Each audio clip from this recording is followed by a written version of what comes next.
I have gotten some messages from people in Halifax County, people in Campbell County, people in Pittsylvania County about some of the issues they've been having with their landlines going in and out, it being staticky on the phone, and it's some issues that have been, dating back to years, and it's constant. Are you guys aware of this type of stuff? And sort of just tell me what your process has been. Sure. So, Brightspeed, when we took over or purchased these exchanges from Lumen, right, we had some challenges, and especially in this market specifically with, the antiquated copper infrastructure.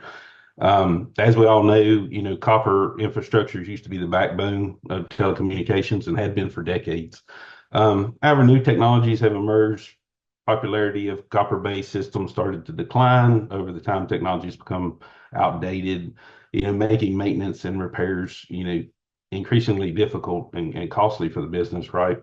Um, on top of that, we've got universal coverage going on, right? So we've got a lot of other internet providers that are placing fiber into these areas, right? Because we want to reach a point between all providers that everybody is universally covered with some type of high-speed internet connection. So with that, we've incurred a lot of damages to our existing infrastructure.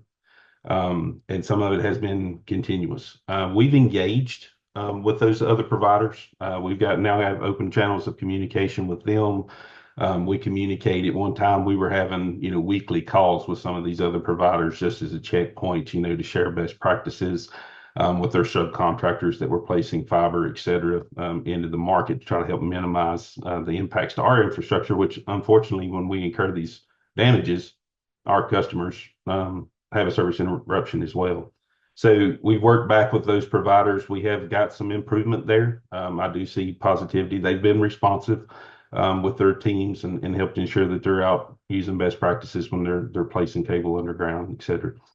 Um, you we always strive to mitigate any type of disruption. However, it seems, we've had a series of unfortunate events, right? We've kind of had the other providers that were damaging our infrastructure.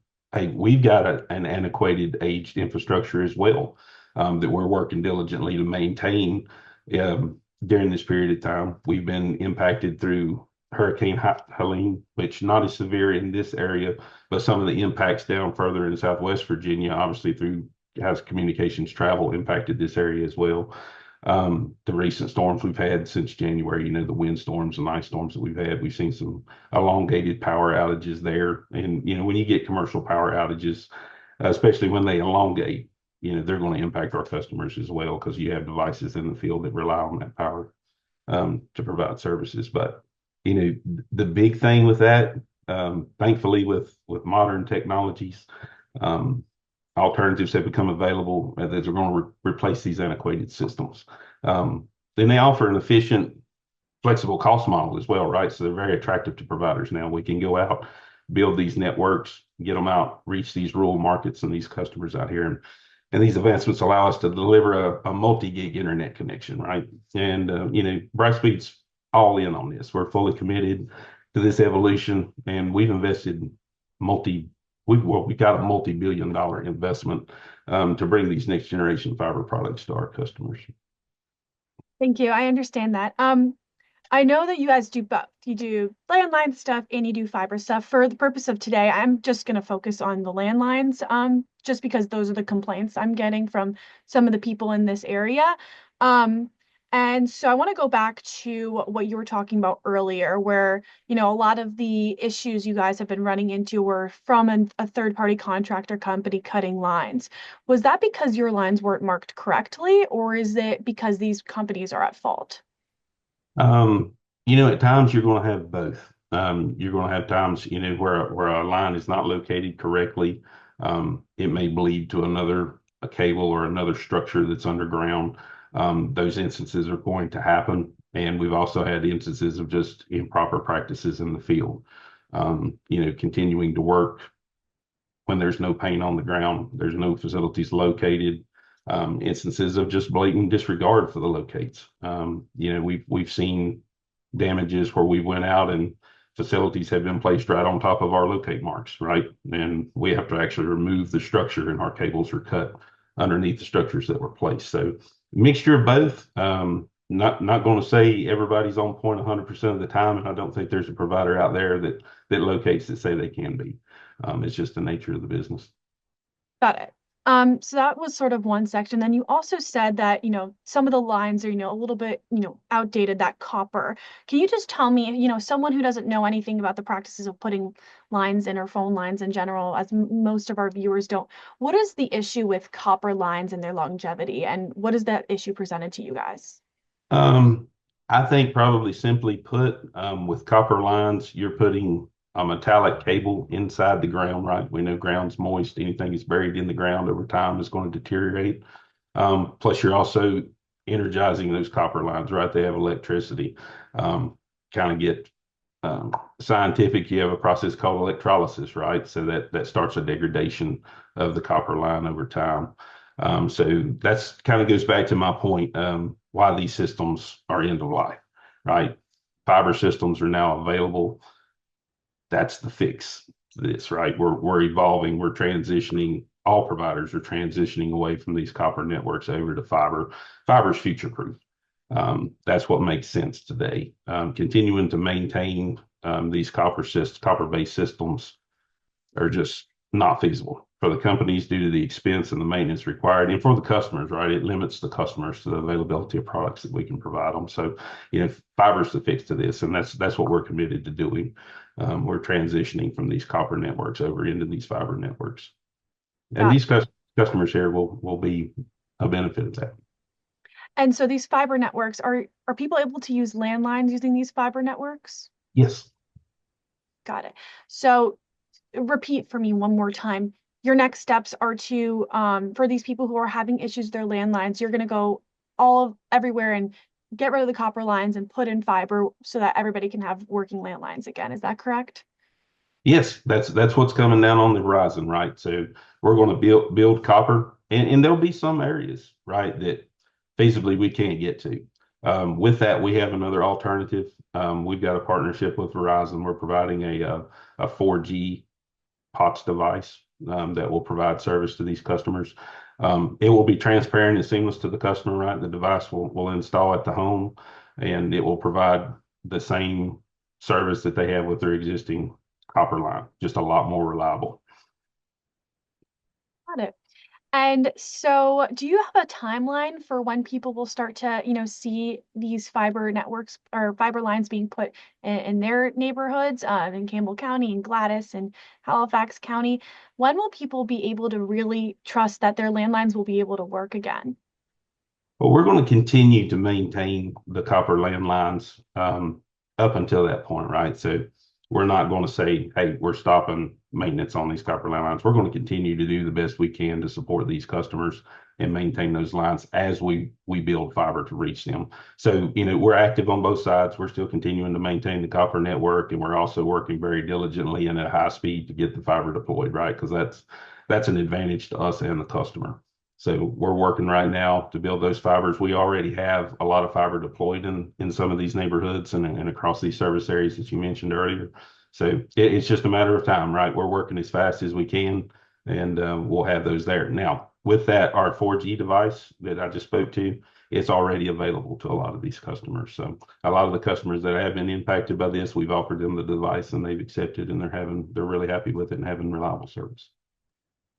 Got it. Thank you. And so in the meantime, when people, are still experiencing issues with their landlines and these, copper lines, I've also heard a lot of people say it takes forever to get somebody just to speak with them, to talk with them, to get a human on the other side of that customer service line to even trust that somebody's going to come out and check what's going on. They said it's very hard to get someone to do that.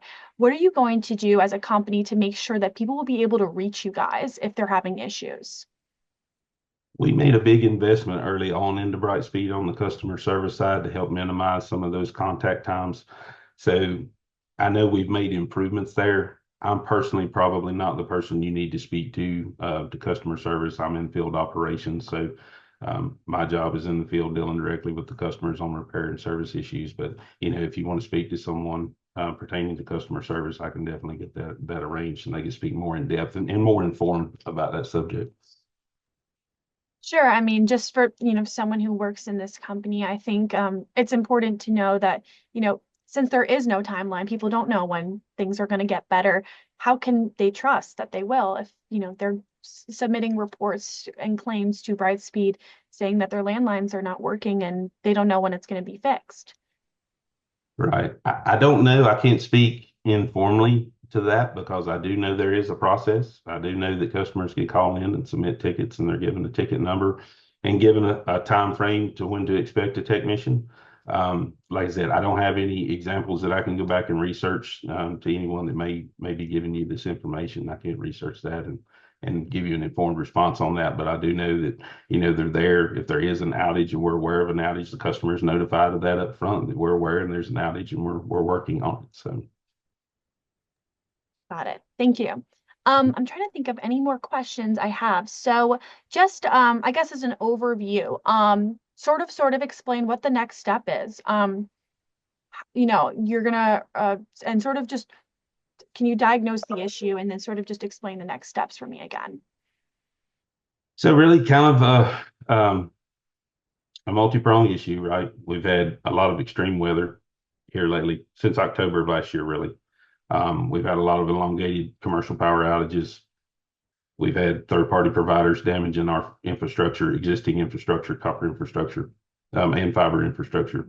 So that's kind of a multi-pronged effect. The end of that is our customers have service interruptions, right? We respond to those interruptions as soon as we are made aware of that through our internal systems, through external contact. We react, right? And we make those repairs. But at the end of the day, no matter what has happened, our customer service has been impacted. So we're definitely always reactive to that. We're continue to work and resolve outages.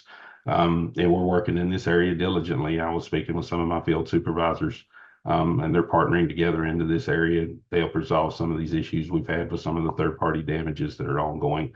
And they're out in the field working with these other companies. We've been stretched out and partnered with them to share best practices. Hey, let's do it this way so we can help mitigate some of these damages that are occurring. So, it's an active process. It's ongoing.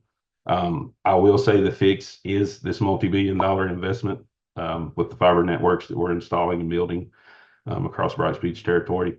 That's the fix. Fiber is the fix. So, we'll continue to maintain and provide service with the existing networks we have. And as the fiber is built and rolled out, then we'll transform those customers over onto that fiber network. Got it.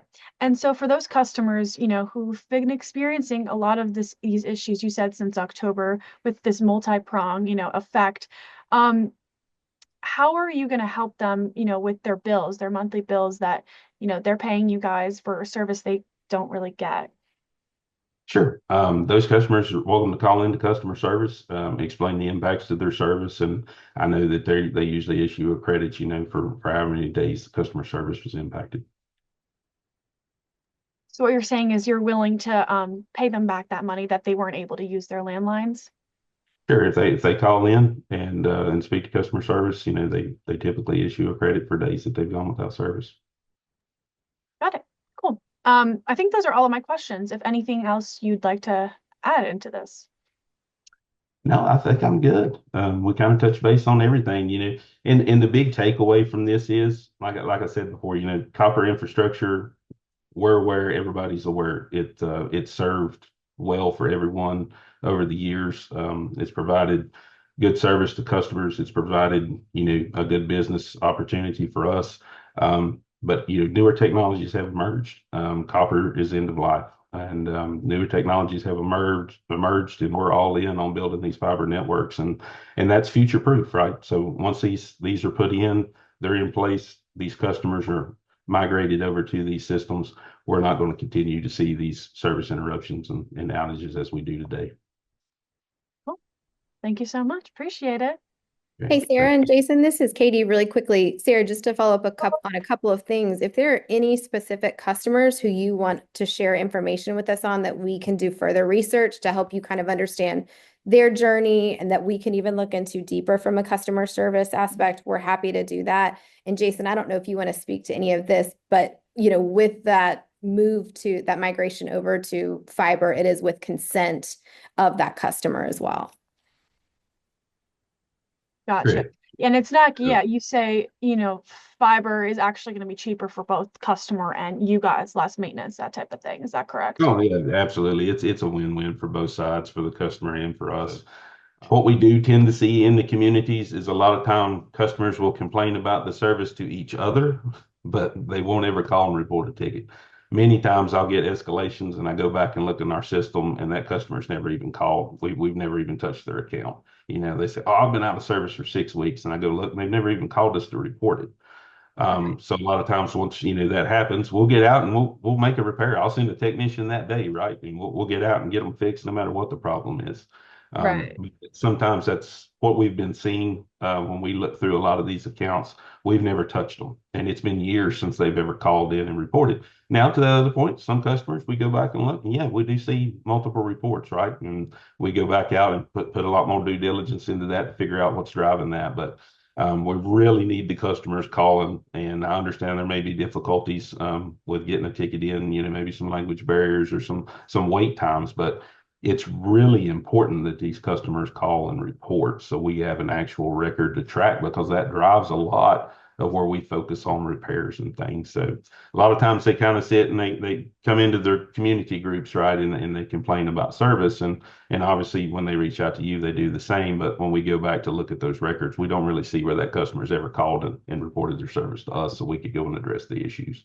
Right. Yeah. I mean, and all the people I've spoken to, they've called multiple times. I've called with them, and it's just that's why I was asking about that, customer service line because I think, especially some of these, older people, if they wait on that customer service line and they're waiting and they're waiting and they're waiting and they're, not getting a rep and it's confusing and it's just a lost cause. So I mean, I would love to speak with somebody who knows a little bit more about that, just because I think that's a very important aspect of, getting someone who's very, easily accessible to come and help, especially for this older population.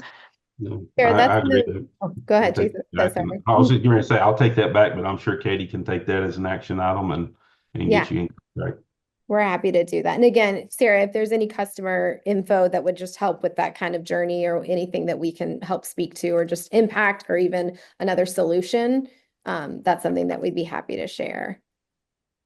That sounds good. I appreciate you guys speaking with me today. And this should go on tonight.